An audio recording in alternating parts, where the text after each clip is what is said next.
నేను మిమ్మల్ని సెలగొనిపోయినా క్షేమం దాని క్షేమము మీ క్షేమము. ఎప్పుడైతే మనం ప్రార్థన చేస్తామో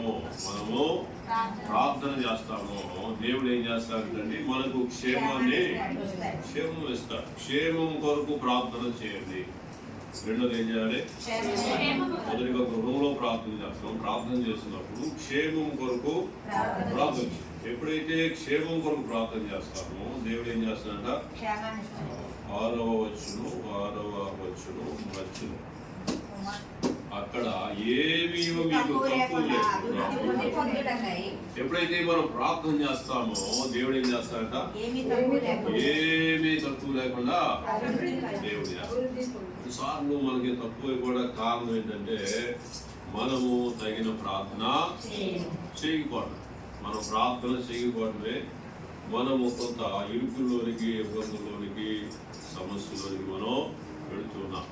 కాబట్టి ఎప్పుడైతే మనం ప్రార్థన చేస్తామో దేవుడు తప్పకుండా మనకు సహాయము చేస్తాడు. మీరు ప్రయత్నం చేస్తాం రోజుకి 2.5 గంటలు మీకోసం, మీ కుటుంబం కోసం, మీ ఇంట్లో అందరూ కూడా ప్రార్థన చేయండి.